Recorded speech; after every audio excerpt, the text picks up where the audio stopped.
இயேசுநாதர்கிட்ட ஒருத்தர் வந்து கேட்டாராம், இயேசுவே என்னை எவ்வளவு நேசிக்கிறீர்கள் அப்படின்னு. அவர் தன்னுடைய இரு கைகளையும் அகல விரித்து இவ்வளவு என்று சொல்லி சிலுவையில் உயிர் நீத்தார் அப்படின்னு சொல்லுவாங்க. அதாவது அந்த நேசிப்புக்கு எல்லை கிடையாது, அதே போல மன்னிப்புக்கும் எல்லை கிடையாது. இது இயேசுநாதர் சொல்லி கொடுத்த ஒரு பாடம்.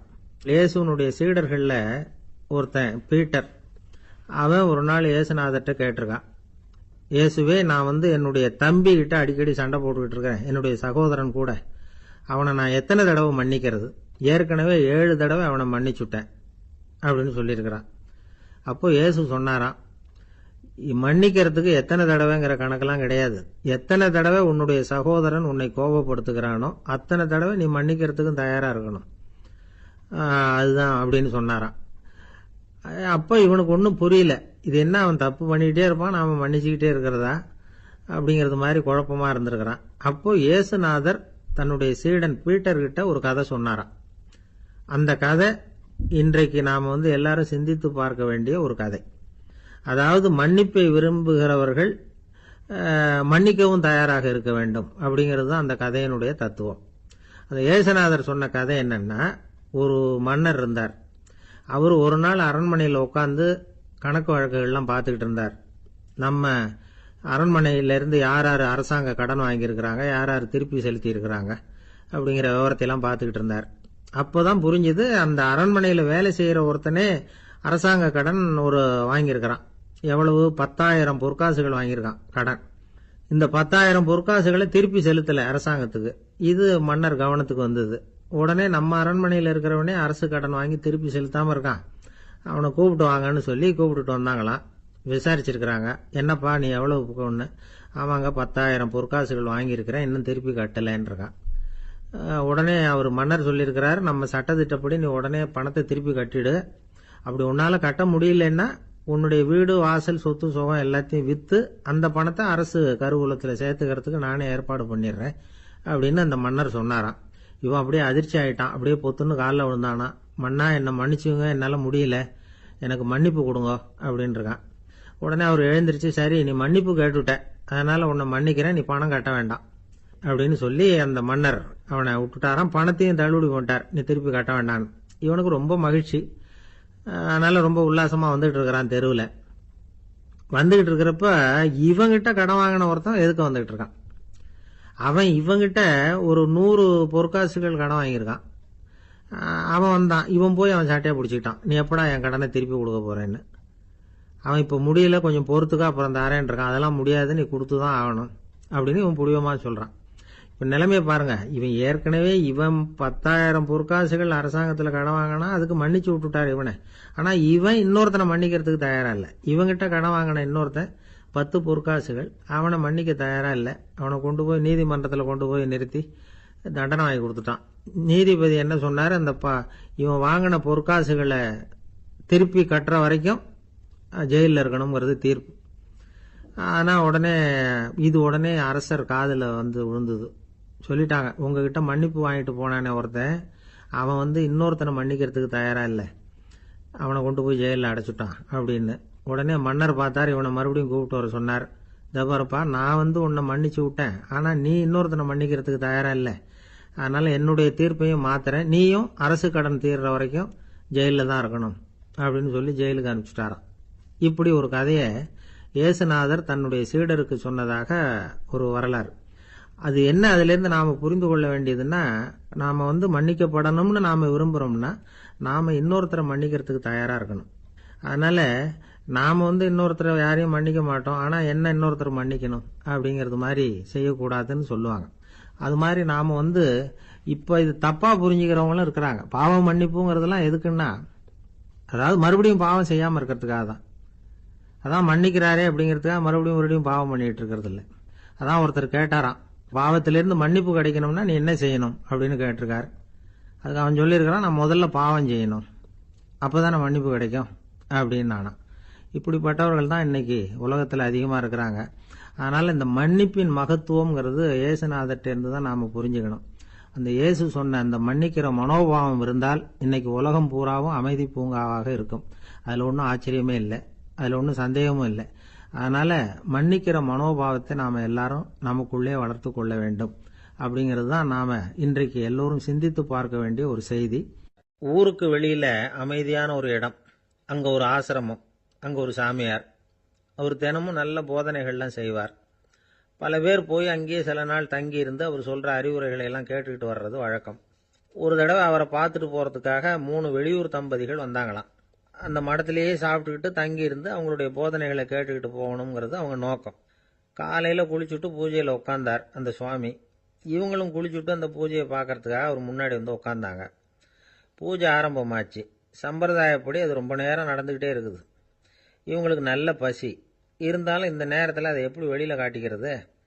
பேசாமல் இருந்தாங்க. அந்த சுவாமி பூஜையை முடித்தார். அதுக்கப்புறம் பேச ஆரம்பித்தார்.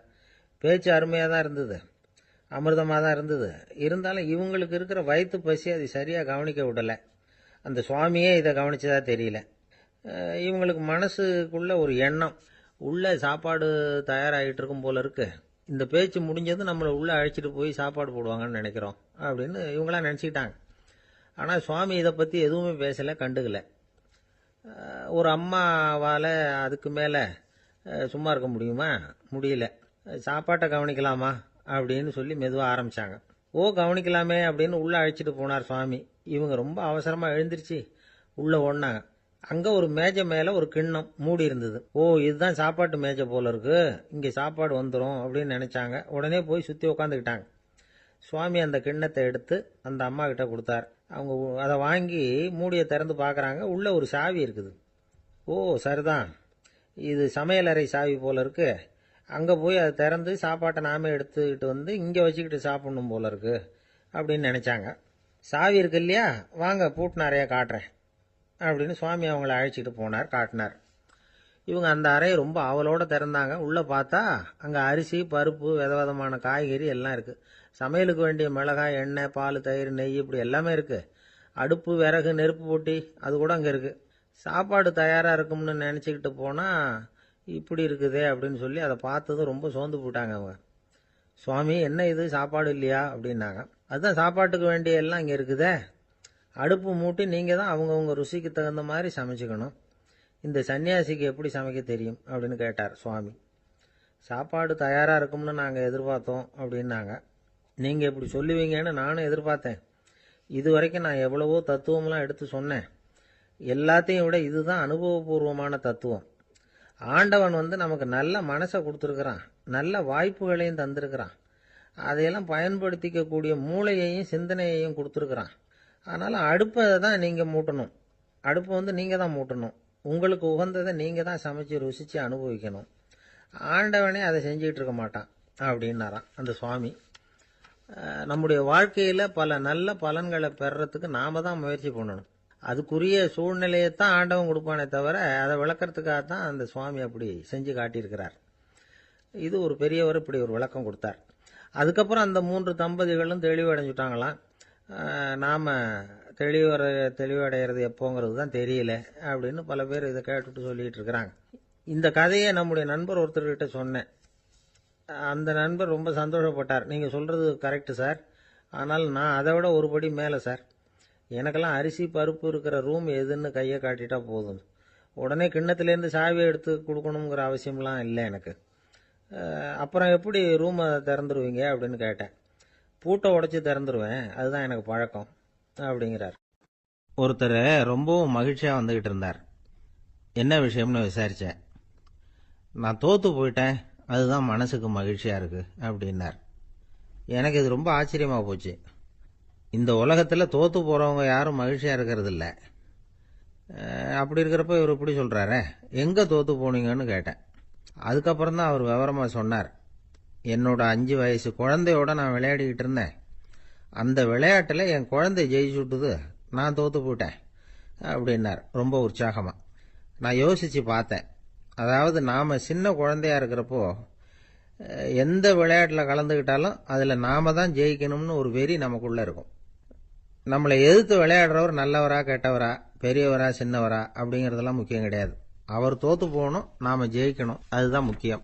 எதிரியை சந்தோஷப்படுத்த விளையாடுகிற கலை அப்போ நமக்கு தெரியறதில்ல. வாழ்க்கையில் ஒரு பக்குவம் வந்ததுக்கு அப்புறம் வெற்றி பெறணுங்கிற மன அழுத்தம் போயிடுது. போட்டியில் ஜெயிக்கணுங்கிறத விட குழந்தைய சந்தோஷப்படுத்தணுங்கிறது முக்கியமாக போச்சு. ஜெயிக்கணுங்கிற வெறி ஓடி போட்டுது. ஒரு குழந்தையா இருந்தப்போ நம்ம வளர்ச்சிக்கு உதவிய வெறி பெரியவனானதுக்கு பிறகு நமக்கு எதிரியா மாறுது. அதை சரியான சமயத்தில் நாம புரிஞ்சுக்கிட்டோம்னா போதும், நாம பொழைச்சிக்கலாம். ஒவ்வொரு மனுஷனுமே வாழ்க்கையோட அடுத்த கட்ட வளர்ச்சியில் அடி எடுத்து வைக்கிற நேரத்தில் தன்கிட்ட இருந்து ஏதோ ஒரு குணத்தை அல்லது தன் குணம் இருந்த ஏதோ ஒரு உறவை நாம இழக்கத்தான் வேண்டியிருக்குது. ஒரு கட்டம் வரைக்கும் உதவியா இருந்த குணம் அடுத்த கட்டத்துக்கு தடையா கூட மாறிடலாம். இந்த பரிமாண மாற்றத்துக்கு உள்ளாகிற ஒவ்வொருத்தரும் பிரத்யட்சமா இதை உணர்றாங்க. ஆனா பல பேர் எப்படின்னா பழசை திறந்துட்டு புதிய கொள்கைகளை உருவாக்கிக்கிறதுக்கு இஷ்டம் இல்லாம இருந்துடுறாங்க, அல்லது அப்படி செய்ய முடியாம தவிக்கிறாங்க. இதையெல்லாம் மீறி அந்த பழசை திறந்துட்டா அதை இழந்ததால உண்டாகிற மன அழுத்தம் சில காலத்துக்கு வருத்திக்கிட்டு தான் இருக்கும், வேற வழி இல்லை. ஆரோக்கியமான ஒரு முன்னேற்றத்துக்காக அந்த மன அழுத்தத்தை தாங்கிக்கத்தான் வேணும் அப்படிங்கிறாரு அந்த உலக புகழ்பெற்ற மேதை ஒருத்தர், இந்த ஸ்காட் பெக் அப்படிங்கிறவர். பிறந்த நாள் முதல் இதுதான் சரி அப்படின்னு கற்பிக்கப்பட்டு வந்த ஒவ்வொரு தத்துவத்தையும் தங்களுடைய வளர்ச்சிக்கு தகுந்த மாதிரி மாற்றி அர்த்தப்படுத்தி கொள்ள முடியாமல் வாழ்க்கை சூழல்ல அப்படியே அரைப்பட்டு தூளாகிறவர்கள் தான் ரொம்ப தவிக்கிறாங்களாம். இதுதான் அவருடைய கருத்து. பெரும்பாலும் மனிதர்களுடைய நடுத்தர வயசுல, அதாவது 30 தாண்டுகிற சமயத்துல தான் இந்த தவிப்பு உண்டாவதுதான். இதை தான் மேற்கத்திய நாடுகளில் அடிக்கடி மிட் லைஃப் கிரைசிஸ் அப்படின்னு சொல்றாங்க. அப்பப்போ பழசையெல்லாம் தொலைச்சி விட்டு புதுசு புதுசா பிறக்கிறதுக்கு கத்துக்கணும். ஒவ்வொரு நிமிஷத்தையும் அந்த நிமிஷத்துக்கு ஏற்ற சித்தாந்தம் கொண்டவர்களாக சந்திப்போம் அப்படிங்கிறார் அந்த உளவியல் நிபுணர். இப்படி பழகிக்கிட்டா வாழ்க்கை இன்பமயம், இல்லைன்னா தவிப்பு மயம்தான். பழசை தொலைக்க முடியாதவர்கள்ல எத்தனையோ பேர் உண்டு, எத்தனையோ ரகம் உண்டு. அதில் வேடிக்கையான நண்பர்களும் உண்டு. ஒருத்தர் நண்பர் வீட்டுக்கு போனார். அவர் ஏதோ இனிப்பு பலகாரம் கொடுத்து சாப்பிட சொல்லியிருக்கிறாங்க அவங்க வீட்டில்.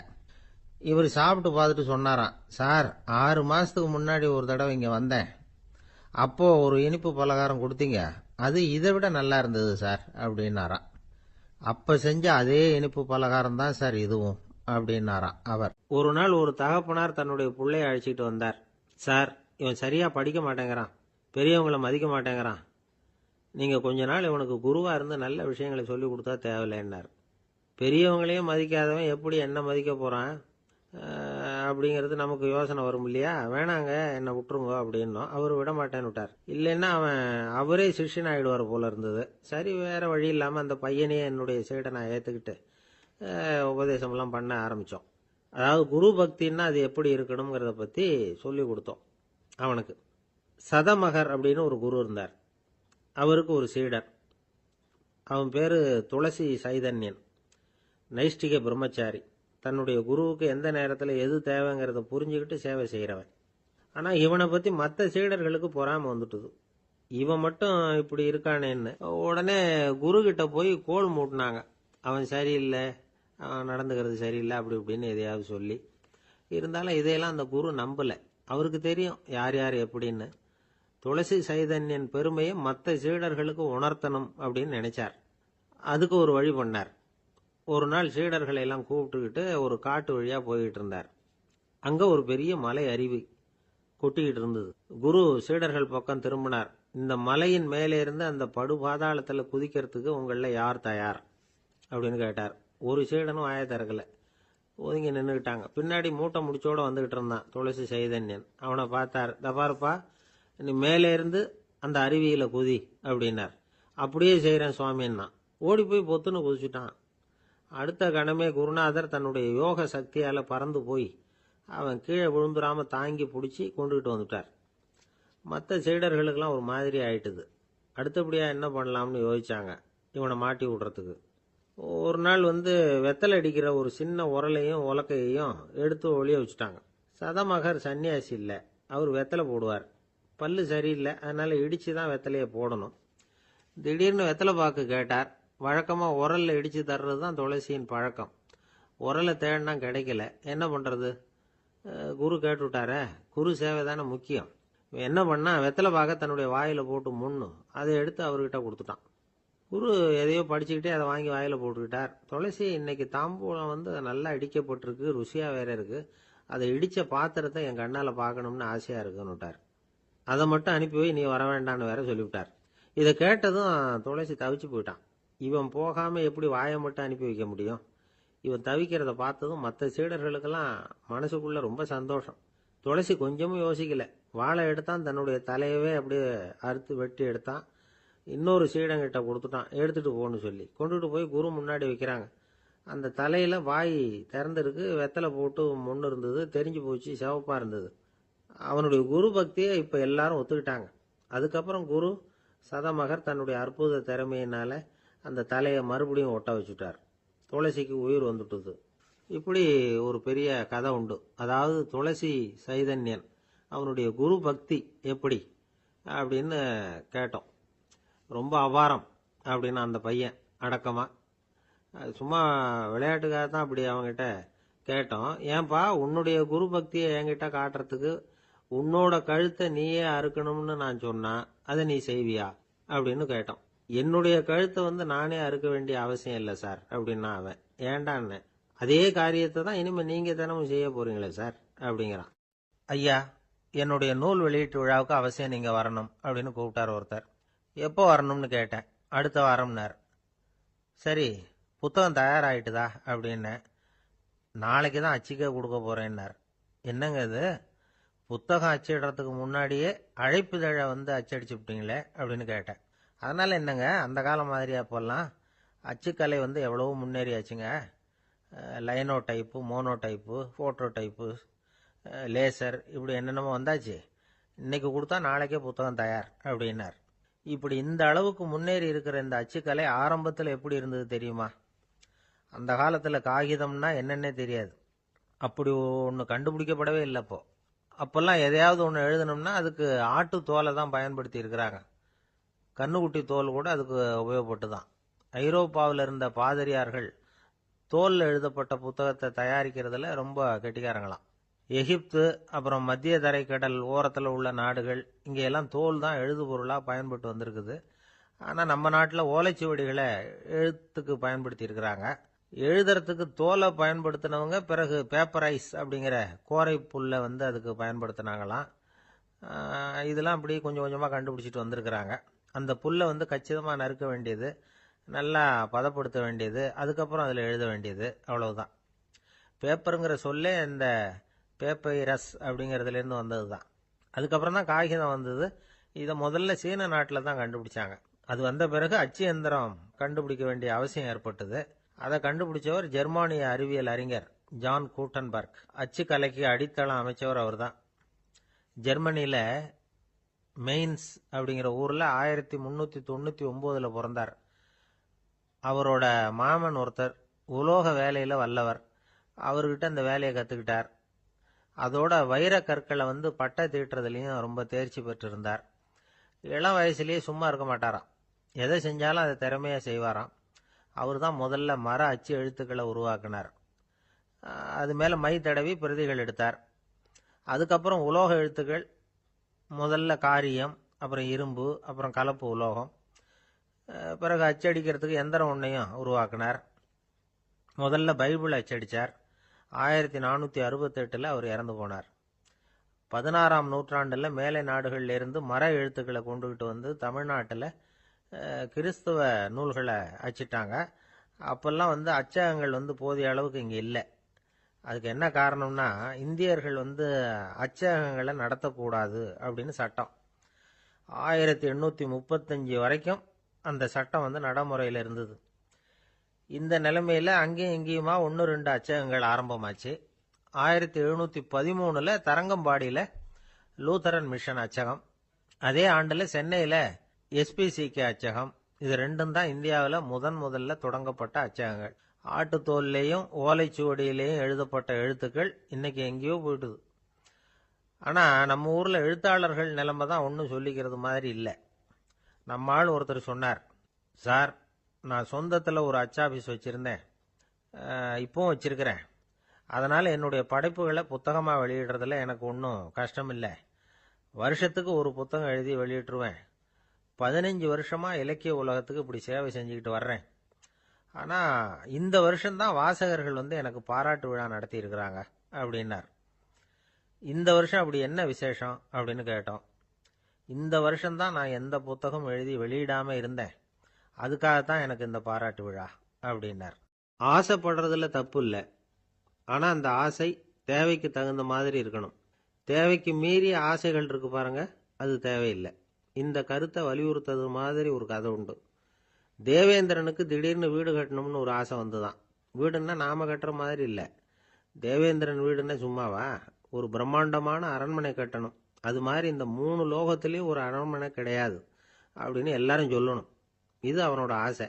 உடனே தேவ தச்சரான விஸ்வகர்மாவை கூப்பிட்டான், உத்தரவு போட்டான். விஸ்வகர்மா தன்னுடைய உதவியாளர்களை எல்லாம் கூப்பிட்டு ஒன்னா சேர்த்துக்கிட்டார். படாத பாடுபட்டு ஒரு பெரிய அரண்மனையை கட்டி முடிச்சார். கட்டி முடிக்க 1000 வருஷம் ஆச்சு. தேவேந்திரன் வந்து பார்க்கறான். அவனுக்கு திருப்தி ஏற்படலை. என்னுடைய அந்தஸ்துக்கு இது ரொம்ப சாதாரணமான கட்டிடம், இதை விட இன்னும் பெருசா கட்டு அப்படின்னா. தேவ தச்சர் திணறி போயிட்டார். அவரால் அதுக்கு மேல எதுவும் செய்ய முடியல. என்ன பண்றதுன்னு யோசனை பண்ணார். நேரா நாரதர் காலில் போய் விழுந்தார். நீங்க தான் என்ன இந்த பிரச்சனையிலேருந்து காப்பாற்றணும்னார். நாரதர் யோசனை பண்ணார். சரி கவலைப்படாதேன்னார். நேரா இந்திரன் கிட்ட போனார். இந்திரன் வந்து நாரதரை பார்த்த உடனே வாங்கன்னு கூட்டிட்டு போய் அரண்மனையை காட்டினான். இது மாதிரி ஒரு அரண்மனையை நீங்க வேற எங்கேயாவது பார்த்துருக்கிறீங்களா அப்படின்னு ரொம்ப பெருமையா கேட்டான். நான் பார்த்ததில்லை, ஆனா என்னை விட வயசுல மூத்தவர் மகரிஷி லோமேசர், அவர் ஒரு வேளை பார்த்துருக்கிறாரா என்னமோ அப்படின்னார். உடனே அவரை மனசுல நினைச்சு தியானம் பண்ணினார். அடுத்த கணம் லோமேசர் அங்க வந்தார். இடையில ஒரு சின்ன துண்டு, கையில ஒரு கமண்டலம், தலையில ஒரு பாய், அவ்வளவுதான் அவர்கிட்ட இருந்தது. எதுக்காக தலையில இந்த பாய் அப்படின்னு கேட்டான் இந்திரன். என்ன மாதிரி அற்ப ஆயுள் உள்ள ஒரு ஜீவன் தனியா வீடு கட்டிக்கிட்டு திண்டாடணுமா? இந்த பாய் தான் ஒரு வீடு மாதிரி எனக்கு நிழல் கொடுக்குது அப்படின்னார் அவர். என்னது, உங்களுக்கு வந்து அவ்வளவு கொஞ்சமான ஆயுளா அப்படின்னு ஆச்சரியத்தோட கேட்டான் இந்திரன். ஆமா, இதை பாரு, என்னுடைய மார்புல ஒரு பொற்காசு அளவுக்கு ரோமம் உதிர்ந்துட்டுது. எப்ப என் உடம்புல உள்ள எல்லா ரோமமும் உதிர்ந்துருமோ அப்ப என்னுடைய ஆயுள் முடியும் அப்படின்னார். எப்ப அந்த ரோமங்கள் பூரா உதிரும்னு கேட்டான் இவன். ஒரு பிரம்மா மறைஞ்சதும் ஒரு ரோமம் உதிரும். என் உடம்புல உள்ள ரோமங்களின் எண்ணிக்கை எவ்வளவோ அவ்வளவு பிரம்மாக்கள் தோன்றி அவங்க ஆயுள் முடியும் பொழுது என் உடம்புல உள்ள ரோமங்கள் பூரா உதிரும் அப்படின்னார். அப்படின்னா ஒரு பிரம்மாவோட ஆயுள் எவ்வளவு காலம்னு கேட்டான். ஒரு பிரம்மாவுக்கு 100 தேவ வருஷம். ஒவ்வொரு தேவ வருஷத்துக்கும் 365 தேவ நாள். ஒவ்வொரு தேவ நாள்லயும் ஒன்ன மாதிரி 14 இந்திரர்கள் தோன்றி மறைகிறாங்க அப்படின்னு மகரிஷி லோமேசர் சொல்றார். இதை கேட்டதும் இந்திரன் ஆடி போயிட்டான். அவ்வளவு ஆயுள் உள்ள இவரே அற்ப ஆயுள்னு சொல்றார். நான் என்னுடைய ஆயுளை பெருசா நினைச்சுக்கிட்டு பிரம்மாண்டமான அரண்மனை கட்டணும்னு ஆசைப்படுறேனே அப்படின்னு நினைச்சான். எனக்கு வீடு கட்டின வரைக்கும் போதும்னு விட்டான். அதனால நாமெல்லாம் நம்முடைய தேவைக்கு தகுந்த மாதிரி ஆசைப்படுறது தான் நியாயம். ஆனா அப்படியே நடந்துக்கிறோம். மனுஷன் வந்து கடவுளையே ஏமாத்தி காசு வாங்கறதுக்குள்ள ஆசைப்படுறான். ஒருத்தன் கடவுளை நினைச்சு தவம் இருந்தான். கடவுள் நேரில் வந்தார். தேவலோகத்துல ரூபாய்க்கெல்லாம் என்ன மதிப்புன்னு கேட்டான். அங்கெல்லாம் ரூபாய்ங்கிறது உங்க பணத்துல 1 கோடி ரூபாய்க்கு சமம். அதாவது தேவலோகத்துல 1 ரூபான்னா இங்க 1 கோடி ரூபா. அது மாதிரி எங்களுக்கு ஒரு நாள்ங்கிறது உங்க கணக்குல 1 கோடி வருஷத்துக்கு சமம் அப்படின்னாரு கடவுள். அப்படின்னா எனக்கு நீங்க அதிகமா எதுவும் தர வேணாம், உங்க கணக்குப்படி ஒரே 1 ரூபா கொடுங்க, அது போதும்னா இவன் ரொம்ப சாமர்த்தியமா. கடவுள் யோசனை பண்ணார். அது ஒன்றும் கஷ்டம் இல்லை, 1 ரூபா தானே கேட்குற, கொடுத்துட்றேன். ஆனா இப்போ வரும்பொழுது நான் எடுத்துக்கிட்டு வரல, எங்க கணக்குப்படியே 1 நாள் பொறுத்துக்க பணத்தோட வந்துடுறேன் அப்படின்னு சொல்லிவிட்டு பறந்து போயிட்டார். ஒரு நண்பர் இருக்கார். எப்ப பார்த்தாலும் கையில ஒரு புத்தகம் இருக்கும். புத்தகம் இல்லாம எங்கேயும் புறப்பட மாட்டார். எதுக்காக இப்படி எடுத்துட்டு போறீங்க அப்படின்னு கேட்டா, எனக்கு இது ஒரு நல்ல நண்பன் மாதிரி, இந்த காலத்துல எங்க போனாலும் காத்திருக்க வேண்டியிருக்கு, அது மாதிரி சமயத்துல நான் வந்து நண்பன் கூட பேசிக்கிட்டு இருப்பேன் அப்படிம்பாரான். ஒருத்தர் ஒரு பெரிய அரச பதவியில் இருந்தார். அவர் பதவியிலிருந்து இறங்க வேண்டிய சூழ்நிலை. அரசு கொடுத்திருந்த வீட்டை விட்டுட்டு வெளியில வர்றார். வரும்பொழுது 2 கையிலேயே 2 பெட்டியை எடுத்துட்டு வந்தாராம். சார், உங்களுடைய உடைமைகள் அப்படின்னு கேட்குறாங்க அங்க இருந்த ஊழியர்கள். இவர் தன்னுடைய கையில இருக்கிற பெட்டியை காட்டி, இதுதான் என்னுடைய சொத்து அப்படின்னாராம். ஒரு பெட்டியில அவருடைய உடைகள், இன்னொரு பெட்டியில அவர் விரும்பி படிக்கிற புத்தகங்கள், அவ்வளவுதான். இதுதான் இருந்துதான். புத்தகம் படிக்கிறது வந்து மனசுக்கு நல்லதுங்கிறது நமக்கு தெரியும். புத்தக வாசிப்பு வந்து உடம்புக்கும் நல்லதுங்கிறாங்க. அது நமக்கு ஆச்சரியமா தான் இருக்குது. ஒரு நபர் ஒரு வருஷத்துல சராசரியா 2000 பக்கங்களை படிச்சிருக்கணுமா, யுனெஸ்கோ பரிந்துரை. ஆனா நம்ம நாட்டில் நாம சராசரியா படிக்கிறது 32 பக்கங்கள், அவ்வளவுதான்.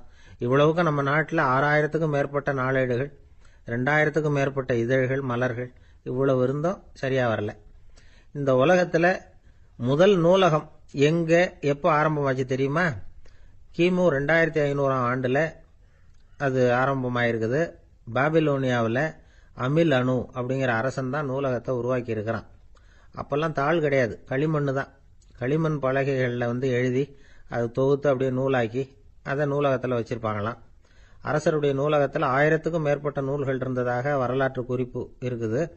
அது மட்டும் இல்லை, அந்த நூலகத்தில் பொருள் வாரியா, அதாவது சப்ஜெக்ட் வாரியா புத்தகங்களை வகைப்படுத்தி வச்சிருந்தாங்களாம். அதில் மிச்சம் இருந்த ஒரு 25 களிமண் பலகை புத்தகங்கள் இன்னைக்கும் பிரிட்டிஷ் அருங்காட்சியகத்தில் இருக்குதான்.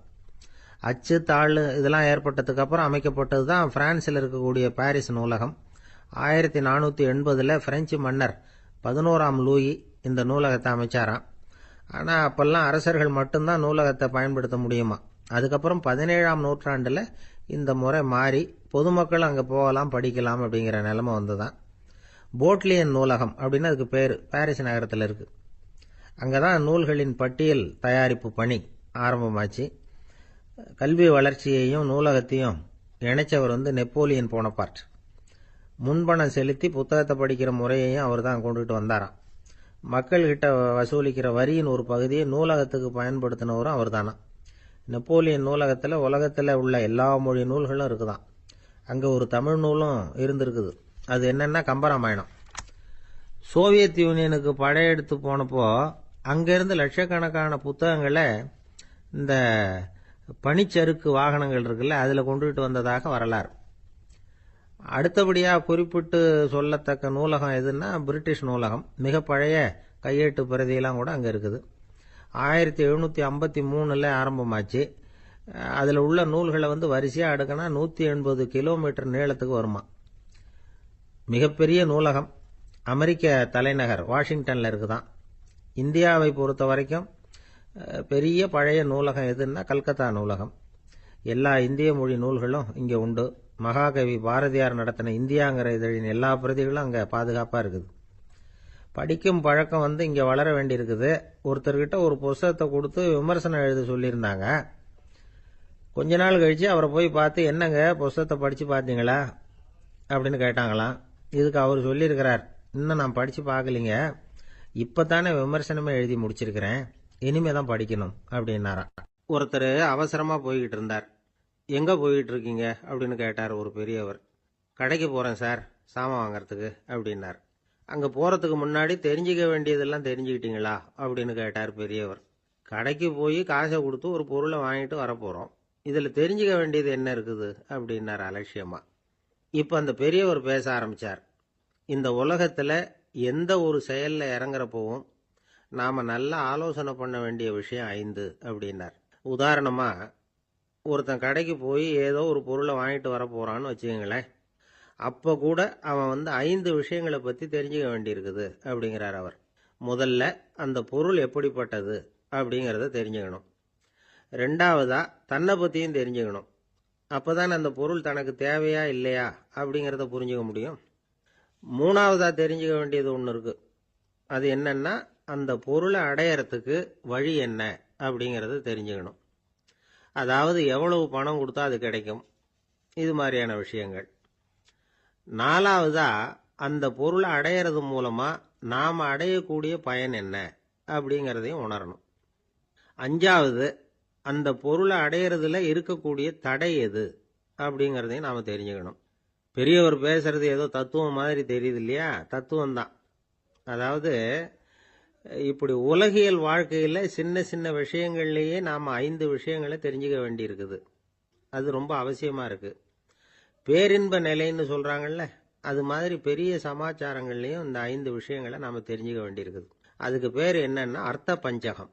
வைணவ சமயத்தில் அர்த்த பஞ்சகம்ங்கிறது ரொம்ப பெரிய விஷயம். கடைக்கு போகிறது மாதிரி கடவுளை பார்க்க போகிறப்பவும் நாம் 5 விஷயங்களை தெரிஞ்சுக்கணுமா. முதல்ல பரம்பொருள் அப்படிங்கிறது என்ன, அதோட தன்மைகள் என்ன, இதை தெரிஞ்சுக்கணும். இதுக்கு பேர் என்னன்னா பரமாத்ம ஸ்வரூபம் அப்படின்னு பேர். ரெண்டாவது, நாம யாரு, நம்மோட தன்மை என்ன அப்படிங்கறத தெரிஞ்சுக்கணும். நான் யாருன்னு எனக்கே தெரியலங்கிறப்போ இதை நான் சொல்றேன்னு இது என்னுடையதுன்னு சொல்றது தப்பு தானே. அப்புறம் மூணாவது விஷயம், பரம்பொருளை நாம் அடையறதுக்கு வழி எது, இது தெரிஞ்சுக்கணும். இது உபாய ஸ்வரூபம் அப்படின்னு பேர். நாலாவது விஷயம், நாம் அடைய வேண்டிய பயன்கள் என்ன அப்படிங்கறது தெரிஞ்சுக்கிறது. இதுக்கு புருஷார்த்தம் அப்படின்னு பேர். அஞ்சாவது, அந்த பயனை அடைய விடாமல் தடுக்கிற தடைகள் யாவை அப்படிங்கறத தெரிஞ்சுக்கிறது. இது விரோதி ஸ்வரூபம். இதைத்தான் தடையியல் அப்படின்னு சொல்றாங்க. அதாவது பரமாத்மாவை பற்றிய அறிவு, ஜீவாத்மாவை பற்றிய அறிவு, உபாயம் பற்றிய அறிவு, புருஷார்த்தம் பற்றிய அறிவு, இந்த 4 அறிவுக்கும் எதிரடையா, அதாவது அதையெல்லாம் தப்பா புரிஞ்சுக்கிறதால உண்டாகக்கூடிய அறிவு விரோதி ஸ்வரூபம். என்ன இது தகவல்ல ஏதாவது கதை சொல்லுவீங்கன்னு பார்த்தா ஏதோ தத்துவம் பேசிக்கிட்டு இருக்கிறீங்களே அப்படின்னு நினைக்கலாம். இதுவும் தெரிஞ்சுக்க வேண்டிய ஒரு பெரிய விஷயம்தான். காதில் போட்டு வச்சா எப்போவாவது உபயோகப்படும். என்னுடைய நண்பர் ஒருத்தர் ஒரு நாள் என்கிட்ட சொன்னார், சார், அடுத்த மாதம் தஞ்சாவூரில் ஒரு கல்யாணம், போகிறதா வேண்டாமா அப்படின்னு ஒரே குழப்பமா இருக்கு அப்படின்னார். நான் உடனே இந்த அர்த்த பஞ்சக உபதேசம் பண்ண ஆரம்பித்தேன். அவர் எல்லாத்தையும் பொறுமையாக கேட்டுவிட்டு, சரி சார், நான் போகிறதுன்னு முடிவு பண்ணிவிட்டேன்னார். எப்படி இந்த முடிவுக்கு வந்தீங்க அப்படின்னு கேட்டேன். அவர் சொன்னார், சார், அந்த 2வது பாயிண்ட் ஒன்று சொன்னீங்களே, அதை புரிஞ்சுக்கிட்டதுக்கு அப்புறம்தான் இந்த முடிவுக்கு வந்தேன் அப்படின்னார். என்ன 2வது பாயிண்ட்னு? அதாவது தன்னை பற்றி புரிஞ்சுக்கணும் அப்படின்னு சொன்னீங்க.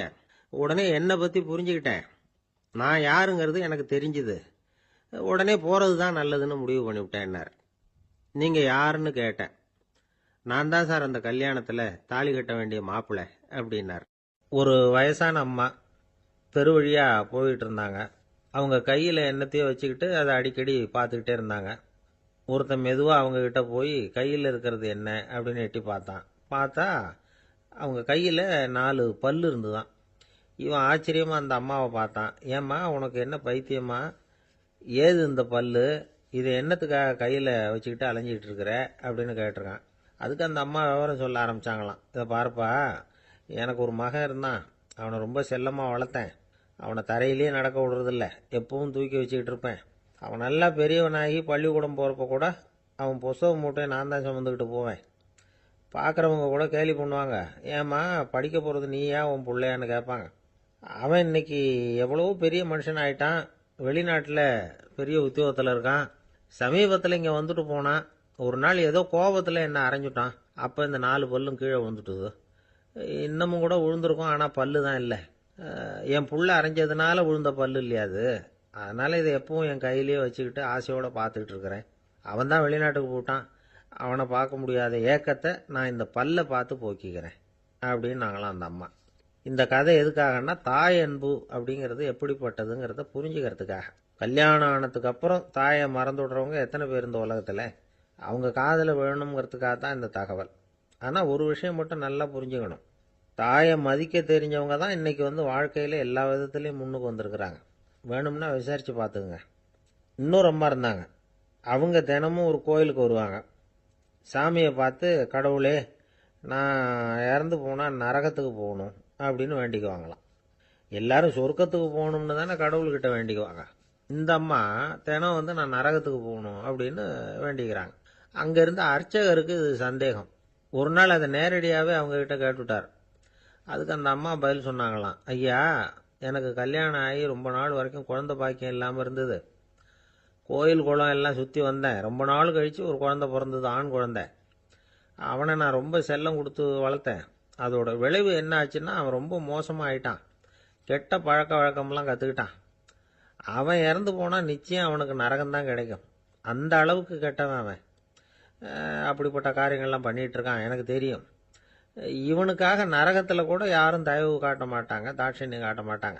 அதனால் இவனுக்கு முந்தி நான் இறந்து நரகத்துக்கு போயிட்டா அங்கே இவனை கவனிச்சிக்கலாமே, இவனுக்கு பணிவிடை செய்யலாமேன்னு பார்க்குறேன் அப்படின்னு நாங்களாம்.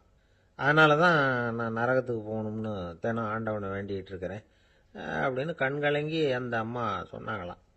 அதுதான் தாய் உள்ளம்ங்கிறது. தாயின் பெருமையை சரியாக உணர்ந்துட்டா அவங்களுக்கு எப்பவும் எந்த கஷ்டமும் வராது. இது ஏதோ உபதேசத்துக்காக சொல்கிற வார்த்தை இல்லை, உண்மையான வார்த்தை. இந்த விவரத்தையெல்லாம் நண்பர் ஒருத்தர்கிட்ட சொல்லிக்கிட்டு இருந்தேன். அவர் கொஞ்ச நாள் கழித்து என்னை தேடி வந்தார். அவர் கையிலேயும் 4 பல்லு வச்சுருந்தார். என்னங்க ஆச்சு, ஏதுங்க அந்த பல்லு அப்படின்னு விசாரித்தோம். உங்கள் உபதேசத்தை கேட்டுவிட்டு இந்த உலகத்தில் எல்லாரையும் தாயாக நினைக்க ஆரம்பிச்சிட்டேன். ஒரு அம்மாவை கடத்தரில் பார்த்து தாயேன்னு கூப்பிட்டேன். அவங்க உடனே பலார்னு என்னை அரைஞ்சிட்டாங்க. பல்லு விழுந்துட்டுது. அதை தான் பொறுக்கி எடுத்துக்கிட்டு நேராக உங்களை தேடி வந்துக்கிட்டு இருக்கிறேன்னார். தாயேன்னு தானே கூப்பிட்டீங்க, அதுக்கு ஏன் அரைஞ்சாங்க அப்படின்னு கேட்டோம். நான் தாயேன்னு கூப்பிட்டது அவங்க காதில் நாயேன்னு விழுந்துட்டு தான், அதுதான் இப்படி ஆயிட்டுது அப்படின்னார். ஏங்க எங்கே போயிட்டு வரீங்க அப்படின்னு கேட்டேன். எனக்கு வேண்டப்பட்ட ஒருத்தரை பார்த்து. ஆஸ்பத்திரிக்குன்னார். எந்த ஆஸ்பத்திரிக்குன்னே? மாட்டு ஆஸ்பத்திரிக்குன்னார். என்ன விஷயம்னே? மாமனாருக்கு உடம்பு சரியில்லை, அதுதான் மாட்டு ஆஸ்பத்திரிக்கு போயிட்டு வரேன்னார். அட பாவி, அதுக்கு அந்த ஆஸ்பத்திரிக்கா போவாங்க அப்படின்னு ஆச்சரியமா. அட அது இல்லைப்பா, முதல்ல எங்கள் குடும்ப டாக்டர் தான் தேடிக்கிட்டு போனேன். அவர் அந்த நேரத்தில் அவர் வளர்க்குற நாய்க்குட்டிக்கு உடம்பு சரியில்லைன்னு சொல்லி அதை தூக்கிக்கிட்டு மாட்டு ஆஸ்பத்திரிக்கு போயிட்டாராம் சொன்னாங்க. அதனால் அங்கே போய் அவரை சந்தித்து விஷயத்தை சொல்லிவிட்டு வர்றேன்னார். அப்புறம் தான் எனக்கு கொஞ்சம் நிம்மதியாக இருந்தது. பொதுவாக நமக்கு தெரிஞ்ச வரையில் டாக்டர்கள் 2 வகை. நமக்கு வைத்தியம் பண்ணுற டாக்டர்கள் ஒரு வகை, நம்மக்கிட்ட இருக்கிற ஆடு மாடு கோழிக்கு வைத்தியம் பண்ணுற டாக்டர்கள் ஒரு வகை. இப்போ தான் எனக்கு தெரியும் இன்னொரு வகையான டாக்டர்களும் உண்டுங்கிறது. அது யாருன்னா பூச்சிகளுக்கு வைத்தியம் பண்ணுற டாக்டர்கள், அதாவது பூச்சி டாக்டர்கள். வெளிநாடுகளில் அப்படிலாம் கூட சில பேர் இருக்கிறாங்க. பிரிட்டனில் யார்க்ஷயர் வட்டாரத்தில் ராதர்ஹாம் அப்படின்னு ஒரு ஊர். அங்கே ஒரு விலங்கியல் மருத்துவர், பேர் டாக்டர் லான்ஸ் ஜெப்சன். அவர் ஆஸ்பத்திரி வாசலில் பார்த்தீங்கன்னா தினமும் நிறைய பேர் நின்றுக்கிட்டு இருப்பாங்க. கையில் கண்ணாடி குடுவை, தகர டப்பா இப்படி ஏதாவது இருக்கும். அதுக்குள்ளே ஏதாவது பூச்சிகள் இருக்கும். அதுக்கு வைத்தியம் பண்ணுறதுக்காக வந்தவங்க தான் அவங்கெல்லாம். சிலந்தி பூச்சி, பல்லி, தேளு, பாம்பு இப்படி ஏதாவது இருக்கும். பொழுதுபோக்காக சில பேர் நாய், பூனை, கிளி, மைனா, புறா இப்படி ஏதாவது வளர்க்குறாங்கல்ல, அது மாதிரி இப்போல்லாம் தேளு, பல்லி, பாம்பு, பூச்சி இதையெல்லாம் வளர்க்க ஆரம்பிச்சிட்டாங்களாம். இது ஒரு புது ஃபேஷன். இப்போ கூண்டுக்குள்ளே டப்பாக்குள்ளே போட்டு வளர்க்குறது, அதுக்கு ஏதாவது நோய் வந்துட்டுதுன்னா வைத்தியம் பண்ணுறதுக்கு டாக்டர்கிட்ட வந்துட வேண்டியது, இப்படி இந்த பழக்கம்லாம் நிறையா வந்துட்டுது. ரத்தம் உறிஞ்சிற அட்டைகள் கூட இவங்ககிட்ட வைத்தியத்துக்கு வருதான். சிலந்திகளில் செங்கால் சிலந்தின்னு ஒரு வகை. மத்திய அமெரிக்க காடுகளில் இது அதிகம். சிலந்திகள்லேயே ரொம்ப விலை உசந்தது இந்த ரகம்தான். கால்களில் சிவப்பு கோடுகள் இருக்கும். இந்த இனம் இப்போ குறைஞ்சிக்கிட்டே வர்றதுனால சர்வதேச விதிகளின்படி இவற்றின் ஏற்றுமதி இறக்குமதிக்கு தடை விதிக்கப்பட்டிருக்குது. அதனால் இதை வளர்க்குறவங்க வீட்டுக்குள்ளேயே இனவிருத்தி மூலமாக பெருக்கி விற்பனை பண்ணிட்டு வராங்களாம். அந்த வகை சிலந்திகள் தான் இப்போ வைத்தியத்துக்கு அதிகமாக வருதான். சரி, இதுக்கெல்லாம் எப்படி வைத்தியம் பண்ணுறாங்க? முதல்ல அதை குளிர்பதன பெட்டியின் வழுவழுப்பான சுவரில் விட்ட உடனே அதெல்லாம் மெதுவாக இறங்கி வரும். அப்போ அதன் நோயை கண்டுபிடிக்கிறது சுலபம். அப்புறம் அதுக்கு கிருமிகளை கொல்லக்கூடிய மருந்துகளையோ வலி நிவாரண மருந்துகளையோ கொடுப்பாங்க. கால் உடைஞ்ச சிலந்திகளுக்கு பசையை கொண்டு ஆப்ரேஷன் பண்ணுவாங்க.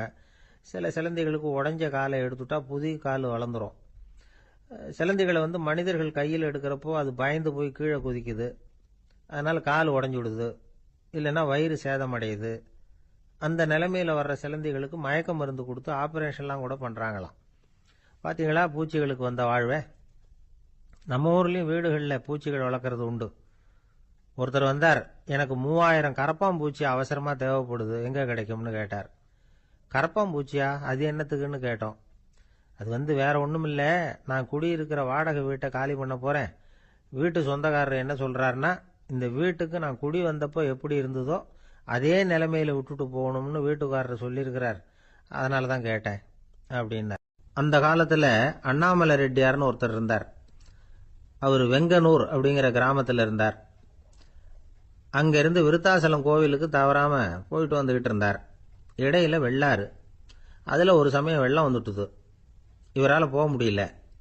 அதோட விளைவு வெங்கனூர்லேயே ஒரு கோவில் கட்டணும் அப்படின்னு முடிவு பண்ணார், சிவாலயம். அந்த சமயத்தில் வடநாட்டில் பஞ்சம். அதனால் அங்கே இருந்த பல சிற்பிகள் தென்னாட்டை நோக்கி வர ஆரம்பித்தாங்க. அவங்க வெங்கனூர் வழியாக வர்றது தெரிஞ்சதும் இவர் போய் பார்த்தார். இங்கே ஒரு கோவில் கட்டணும், அதுக்கு நீங்கள் உதவணும்னார். பஞ்ச காலத்தில் இப்படி ஒரு வாய்ப்பு கிடைச்சதில் அவங்களுக்கும் ரொம்ப மகிழ்ச்சி. உற்சாகத்தோடு ஒத்துக்கிட்டாங்க. ஆலய திருப்பணி ஆரம்பமாச்சு. அவங்களுக்கு வேண்டிய எல்லா வசதிகளையும் இவர் செஞ்சு கொடுத்தார். அவங்களுக்கு எந்த குறையும் இல்லாமல் பார்த்துக்கிட்டார். அது மட்டும் இல்லை, ஒவ்வொரு நாளும் அங்கே வருவார். உங்களுக்கு என்ன வேணும், எது வேணும்னு கேட்பார். ஏதாவது குறை இருந்தால் சொல்லுவாங்க. உடனே தீர்த்து வைப்பார். இவரும் கேட்பார், எந்த குறையா இருந்தாலும் என்கிட்ட சொல்லுங்க அப்படின்னு சொல்லுவார். அதை தவிர இவராகவே கவனிச்சும் அவங்களுக்கு என்னென்ன தேவைங்கிறத கண்டுபிடிச்சு அதையெல்லாம் கொடுத்துக்கிட்டு இருப்பார். என்ன தேவைன்னாலும் அதை நிறைவேற்றி வச்சுருவார். அந்த சிற்பிகளின் தலைவன் ஒருத்தன், அந்த ஆளுக்கு வெத்தலை பாக்கு போடுறது பழக்கம். இதை தெரிஞ்சுக்கிட்டு அதுக்காகவே ஒரு ஆளை ஏற்பாடு பண்ணார். வேணுங்கிறப்போலாம் நீ வெத்தலை சீவல் மடித்து கொடுக்க வேண்டியது உன் வேலை அப்படின்னு ஒருத்தனை ஏற்பாடு பண்ணிட்டார். இப்படியெல்லாம் செஞ்சதும் அவங்களுக்கும் ரொம்ப உற்சாகம். ரொம்ப பொறுப்பாக சிற்ப வேலைகளை செஞ்சுக்கிட்டு இருக்கிறாங்க. ஒரு நாள் என்னாச்சு தெரியுமா? அந்த சிற்பிகளின் தலைவன் ரொம்ப நுணுக்கமாக ஒரு வேலையை செஞ்சுக்கிட்டு இருக்கிறான். சாரம் போட்டு அது மேலே படுத்துக்கிட்டு அண்ணாந்து பார்த்து உச்சியில் நுணுக்கமான சிற்பங்களை உருவாக்கிக்கிட்டு இருக்கான்.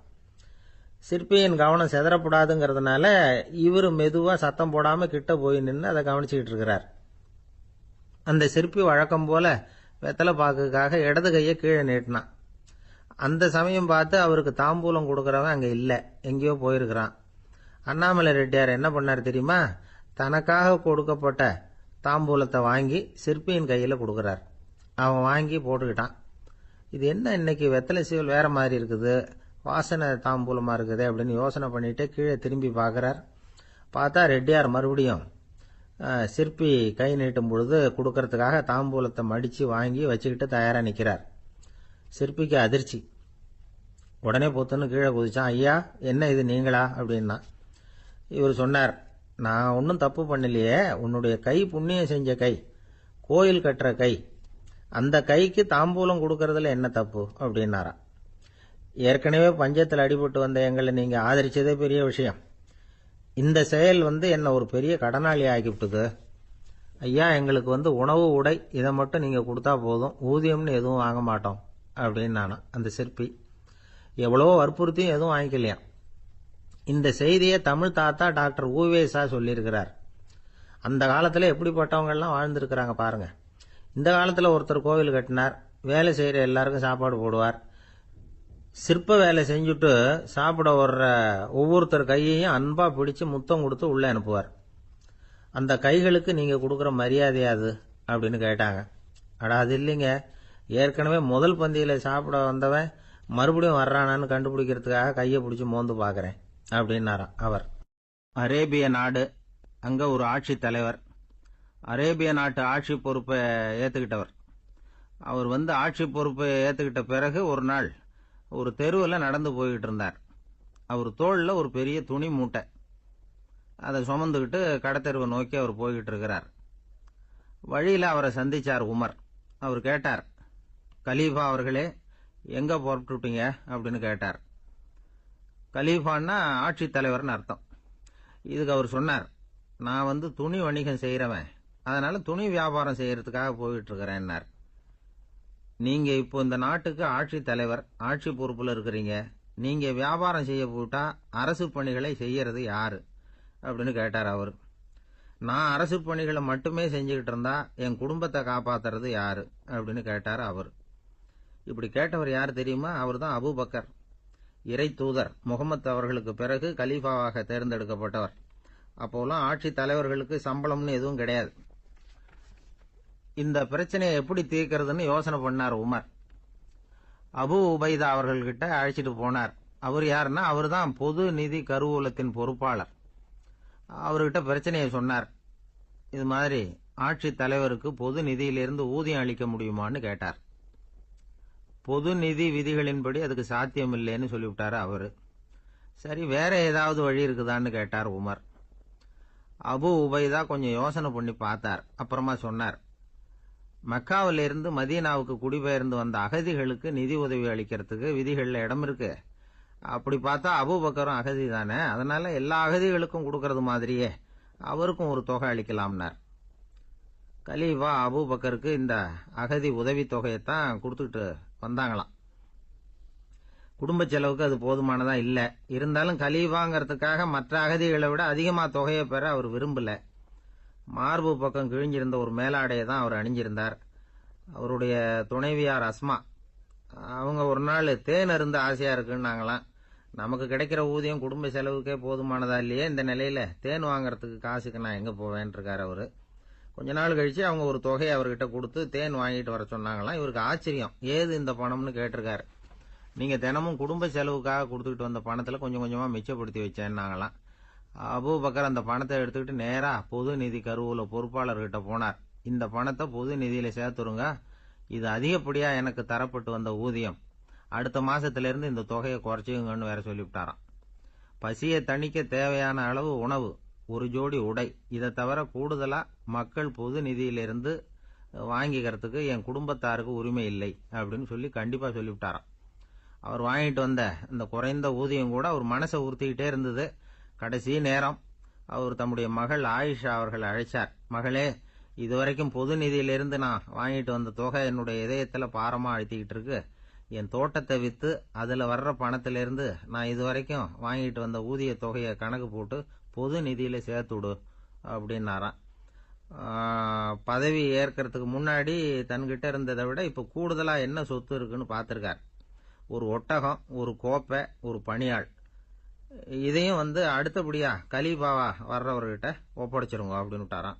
அதே மாதிரி அடுத்து வந்த உமர் கிட்ட ஒப்படைச்சாங்க. அப்போ உமர் சொன்னாராம், அபூபக்கரே, இந்த முன்மாதிரியால உங்களுக்கு பிறகு இந்த ஆட்சி பொறுப்பை ஏற்கிறவர்களை பெரும் நெருக்கடிக்கு ஆளாகி விட்டீங்க அப்படின்னு சொல்லி ரொம்ப கண் கலங்கினாராம். கடைசியா அபூபக்கர் தன்னுடைய குடும்பத்தாருக்கு விட்டு சென்ற சொத்து ஒரு படுக்கை விரிப்பு, ஒரு போர்வை, அவ்வளவுதான். இது சிந்திக்க வேண்டிய ஒரு செய்தி. ஒரு ஊர்ல ஒரு மன்னர் இருந்தாராம். அமைச்சர் அவர்கிட்ட சொன்னாராம், மன்னா, நம்ம ராஜ்யத்துல இனிமே லஞ்ச ஊழலே இருக்காதுன்னாராம். ஆஹா, அப்படின்னா ஊழல் பேர் வழிகளை எல்லாம் நாடு கடத்தியாச்சா அப்படின்னு கேட்டிருக்காரு மன்னர். இதுக்கு அவரு, அப்படி இல்லைங்க, இனிமே கொடுக்கறதுக்கு ஜனங்கள் கிட்ட பணமே இல்லை.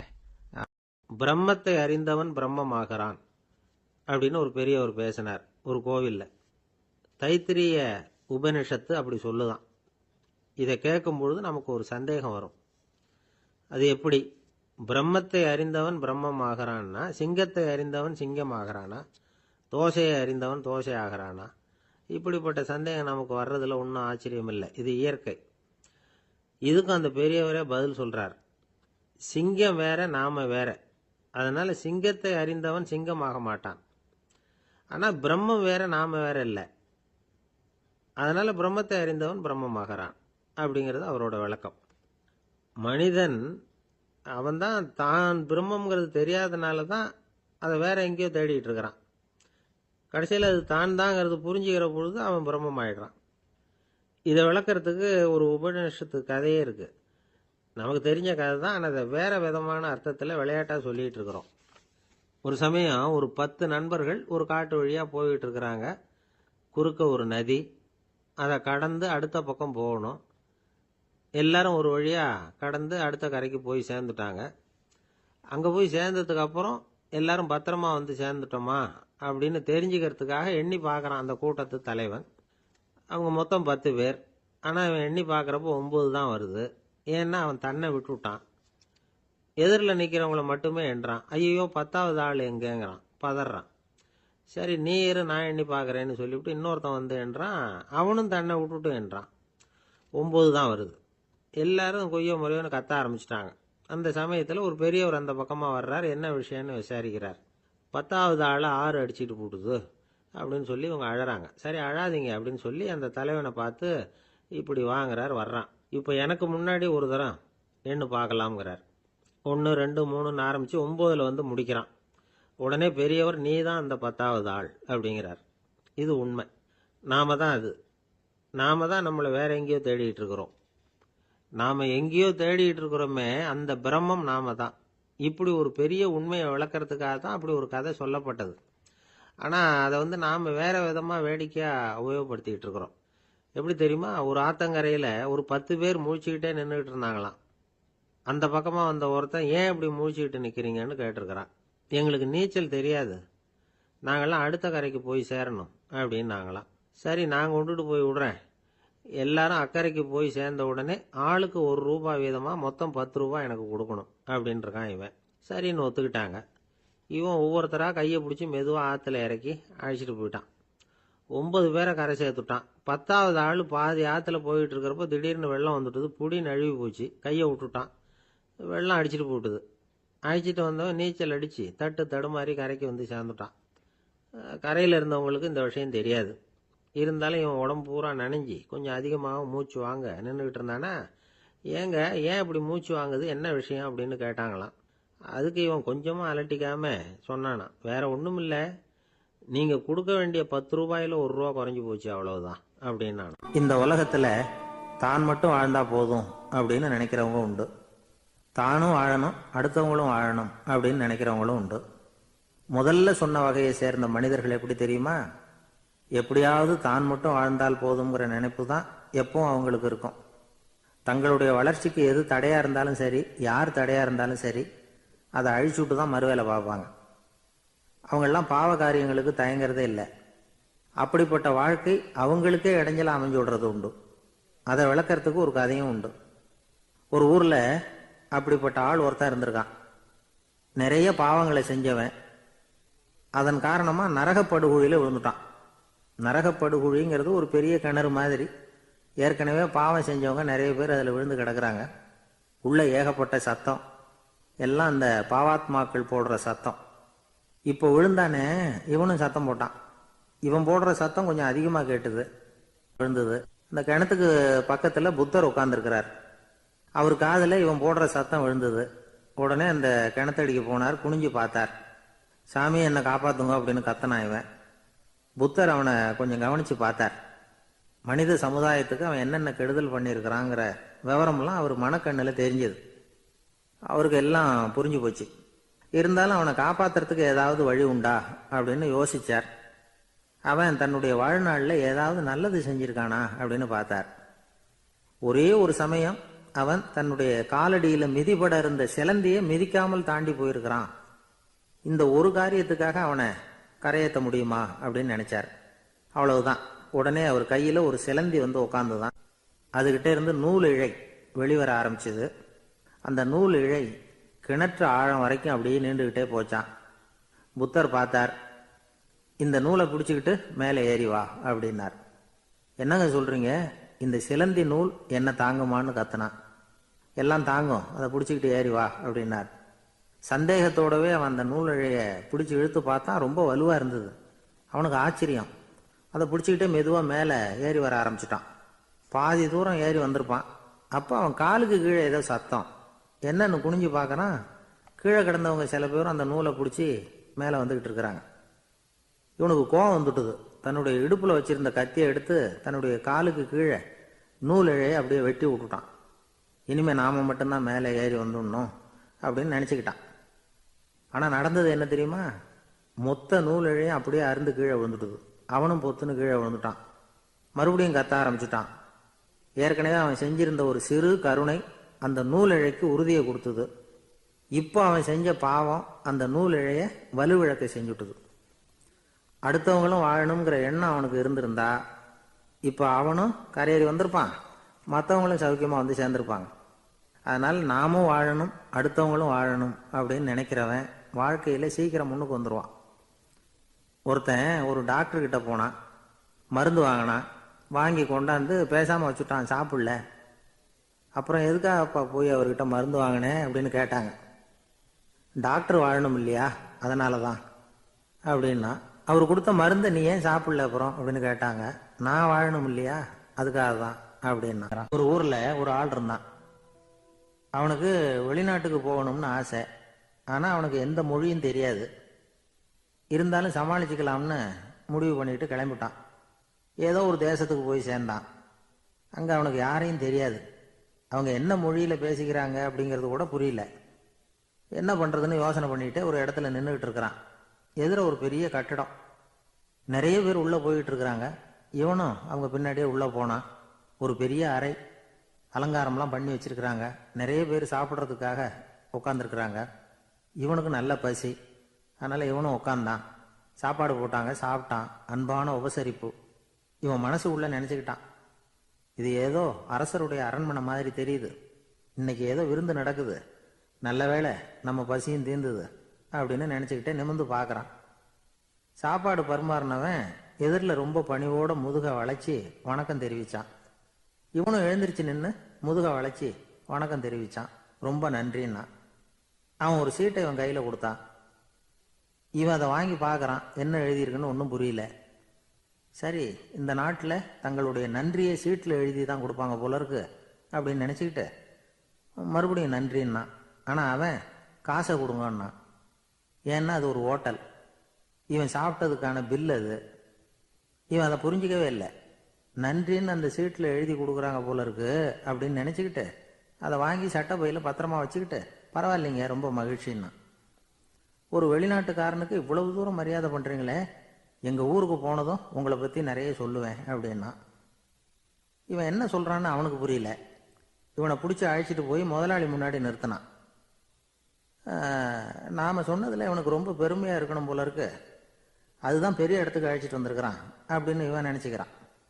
அவரும் பில்லுக்கான பணத்தை கொடுங்கிறாரு. பரவாயில்லைங்க ரொம்ப மகிழ்ச்சி நன்றிங்கிறான் இவன். அவரு பார்த்தார், இவனை நீதிமன்றத்துக்கு அனுப்பி வச்சுட்டார். இவன் என்ன நினச்சிக்கிட்டான், நம்மளை இந்த ஊர் ராஜா முன்னாடியே அழைச்சிக்கிட்டு வந்து நிறுத்தி இருக்கிறாங்க போல இருக்கு, என்ன ஒரு பெருந்தன்மை அப்படின்னு நினச்சிக்கிறான். நீதிபதி சொன்னார், சாப்பிட்டதுக்கான பணத்தை கொடுத்துரு, இல்லைன்னா அதுக்கான தண்டனை அனுபவிக்க வேண்டி இருக்கும்னார்.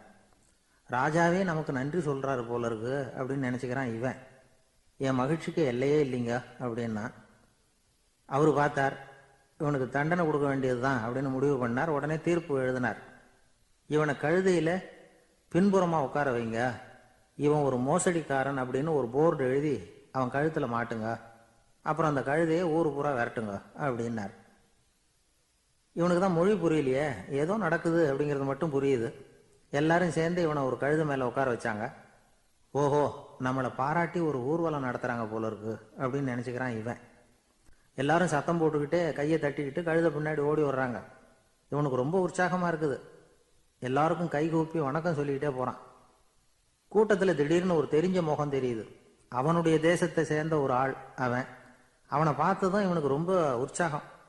நம்ம ஊருக்கு போனதும் இங்கே நமக்கு கிடைச்ச மரியாதையெல்லாம் உண்மைதான்னு சொல்கிறதுக்கு ஒரு சாட்சியும் கிடைச்சுட்டுது அப்படின்னு நினச்சிக்கிறான். அவனை பார்த்து கத்தனான், நல்லா பார்த்துக்க, இந்த ஊர் மக்கள் எனக்கு எப்படிப்பட்ட வரவேற்பு கொடுக்குறாங்கங்கிறத நல்லா கவனிச்சுக்கோ அப்படிங்கிறான். அவனுக்கு அவமானமாக போட்டுது. தலையை குனிஞ்சுக்கிட்டே நழுவி போயிட்டான். இவன் பார்த்தான், அவன் தலை தெரியல. ஆகா, அவனுக்கு நம்ம மேலே பொறாமை போல இருக்கு, அதனால தான் காணாமல் போயிட்டான் அப்படின்னு நினச்சிக்கிறான். இப்படி ஒரு வேடிக்கை கதையை பெரியவங்க சொல்கிறது உண்டு. கதை வேடிக்கையாக இருந்தாலும் இதில் உள்ள கருத்து என்ன தெரியுமா? அந்த கழுதை மேலே உட்காந்துருக்கிறானே, அது மாதிரி தான் நாமளும் அகங்காரம்ங்கிற கழுதை மேலே உட்காந்துக்கிட்டு இருக்கோமா. நாமளும் கிட்டத்தட்ட அதே மாதிரி பிரம்மையில் தான் இருக்கிறோமா. என்ன நடக்குதுங்கிறதே புரியறதில்லை. அகங்காரத்தில் பேசுகிறவனுக்கும் சித்த சுவாதீனம் இல்லாமல் பேசுகிறவனுக்கும் அதிக வித்தியாசம் இருக்கிறதில்ல. அது மாதிரி ஒருத்தன் தன்னுடைய வீட்டை சுற்றி சேற்ற வாரி அரைச்சிக்கிட்டு இருந்தானா. அந்த வழியாக வந்த ஒரு பெரியவர் அதை பார்த்துருக்கார். என்னப்பா பண்ணிட்டு இருக்கிற அப்படின்னு கேட்டாராம். கழுதைகளை விரட்டிக்கிட்டு இருக்கிறேன் அப்படின்னானா. இங்கே கழுதைகளே காணுமே அப்படின்னாரான் அவரு. அதுதான் ஏற்கனவே விரட்டி விட்டனே அப்படின்னானா இவன். ஒரு நாள் ஒரு 10-15 பள்ளிக்கூடத்து பிள்ளைங்க தேடிட்டு வந்தாங்க. உங்களை பார்த்துட்டு தான் போகணும், அதுக்காக தான் வந்திருக்கோம்னாங்க. என்ன விஷயம்னு கேட்டோம். நாங்கள்லாம் கூடி ஒரு முடிவு பண்ணியிருக்கிறோம், அதை உங்ககிட்ட சொல்லணும் அப்படின்னாங்க. அதுவும் ஒரு வாண்டு பையன் அதை சொன்னான். என்ன முடிவு அது அப்படின்னு கேட்டோம் ரொம்ப ஆர்வமாக. அதை இப்போ சொல்ல மாட்டோம், எங்களுக்கு பிடிக்கிற மாதிரி ஏதாவது ஒரு தகவல் சொன்னால் அதுக்கப்புறம் நாங்கள் அதை சொல்கிறோம் அப்படின்னா அந்த வாண்டு பையன். சரி, சின்ன பையன்கிட்ட இன்னைக்கு வசமாக மாட்டிக்கிட்டோம் அப்படின்னு நினச்சிக்கிட்டு அவங்களுக்கு தகுந்த மாதிரி ஒரு கதை சொல்ல ஆரம்பித்தோம். அது என்ன கதைன்னா, ஒரு பெரிய காடு, அதில் பலவிதமான மிருகங்கள். அந்த காட்டுக்கு ஒரு சிங்கம் தான் ராஜா. எப்பவும் காட்டுக்கு அதுதானே ராஜா. ஒரு பெரிய யானைக்கு இது பொறுக்கலை. என்ன இது, எப்போ பார்த்தாலும் இங்கே சிங்கத்துக்கே ராஜா பதவி கிடைக்குது, நான்லாம் எவ்வளவு பலசாலியாக இருக்கிறேன், அப்படி இருந்தும் எனக்கு அந்த பதவி கிடைக்கலையே அப்படின்னு தனக்குள்ளே பொறுமிக்கிட்டே இருந்தது. ராஜா பதவியை நினச்சி ரொம்ப ஏக்கம், அதுக்கு பதவி மோகம். இந்த சமயம் பார்த்து ஒரு குள்ள நெறி கூட்டம் அதை தேடிட்டு வந்தது. ஐயா பெரியவங்களே, நீங்கள் இந்த காட்டுக்கு ராஜாவாக இருக்க ஆசைப்படுறீங்க, அதில் ஒன்றும் தப்பு இல்லை. ஆனால் அதுக்கு முன்னாடி நீங்கள் எங்கள் கூட்டத்துக்கு கொஞ்ச நாள் தலைவராக இருங்க, அதாவது ராஜாவாக இருங்களேன், உங்களுக்கும் ஒரு ட்ரைனிங் கிடைச்சது மாதிரி இருக்கும் அப்படின்னு சொல்லியிருக்குது இந்த கூட்டம், குள்ள நெறி கூட்டம். இதை கேட்ட உடனே யானைக்கு ரொம்ப சந்தோஷம் தாங்கலை. அதுதான் எப்போன்னு பதவிக்காக காத்துக்கிட்டு இருக்குதே. இருந்தாலும் கொஞ்சம் பிகுவோட, சரி நீங்கள்லாம் இவ்வளோ தூரம் என்னை தேடிட்டு வந்து கேட்கறதுனால மறுக்க முடியல, அப்படின்னு ரொம்ப ஏதோ அவளுக்கு சிரமப்பட்டு ஒத்துக்கிறது மாதிரி ஒத்துக்கிட்டது. ஏதோ உங்கள் ஆசைக்கு கட்டுப்படுறேன், கொஞ்ச நாள் உங்கள் கூட்டத்துக்கு ராஜாவாக இருக்கிறதுக்கு சம்மதிக்கிறேன் அப்படின்னுது. உடனே அந்த யானை ராஜ நட போட ஆரம்பிச்சிட்டுது. யானை சாதாரணமாக நடந்தாவே எப்படி இருக்குங்கிறது நமக்கு தெரியும். அதுவே ராஜ நட நடந்தால் எப்படி இருக்கும் கற்பனை பண்ணி பாருங்க. யானை முன்னாடி கம்பீரமாக போய்கிட்டு இருக்குது, தலைவர் இல்லையா, அதனால குள்ள நரிகள்லாம் ரொம்ப அடக்கமாக அது பின்னாடி அணிவகுத்து போயிட்டு இருக்குது. ராஜா வாழ்க மன்னர் வாழ்க அப்படின்னு கோஷம் வேற. யானைக்கு தலைகால புரியல, அவ்வளவு சந்தோஷம். அந்த யானைக்கு செருக்கு ஆணவம் எல்லாம் ஏற்பட்டு போச்சு. அதுக்கப்புறம் அது தரையை பார்க்குமா, நிமிர்ந்து நடக்க ஆரம்பிச்சுட்டுது. தரையை பார்க்கறதே இல்லை. அப்படி போயிட்டு இருக்கிறப்போ ஒரு சதுப்பு நிலத்தில் திடீர்னு காலை வச்சுட்டுது. அவ்வளவுதான், கால் உள்ள போட்டுது. இன்னொரு காலை எடுத்து வச்சுது, அதுவும் உள்ள போட்டுது. அந்த 2 காலையும் எடுக்கிறதுக்காக அடுத்த 2 காலையும் அழுத்திச்சு, அதுவும் உள்ள போக ஆரம்பிச்சுட்டுது. இப்ப 4 காலம் வசமா சேத்துல அழுந்தி போச்சு, எடுக்க முடியல. குள்ள நரிகள்லாம் அதை சுத்தி சுத்தி வந்தது. சிலது சுத்தி நின்று டான்ஸ் ஆட ஆரம்பிச்சுட்டுது யானையை பார்த்துட்டு. இதை யானை பார்த்தது. என்ன இது தலைவர், நான் தவிச்சுக்கிட்டு இருக்கிறேன், தொண்டர்கள்லாம் சுத்தி நின்று வேடிக்கை பார்த்துக்கிட்டு இருக்கிறீங்க, டான்ஸ் ஆடுறீங்க அப்படின்னு கேட்டுதான். தொண்டர்களே, தலைவர் நான் தவிச்சுக்கிட்டு இருக்கிறது உங்களுக்கு தெரியலையா? இப்போ உடனே உங்க தலைவரை காப்பாற்ற வேண்டியது உங்க கடமை இல்லையா அப்படின்னு கத்துச்சான் அந்த யானை. குள்ள நரிகள்ல ஒண்ணு முன்னாடி நின்று அந்த யானையை பார்த்துதான், தலைவரே, எங்களுக்கு ரொம்ப நாளா ஒரு ஆசை, அந்த ஆசையை நிறைவேற்றிக்கிறதுக்காகத்தான் உங்களை எங்க தலைவரா ஏத்துக்கிறோம்னு சொன்னோம் அப்படின்னு தான். என்ன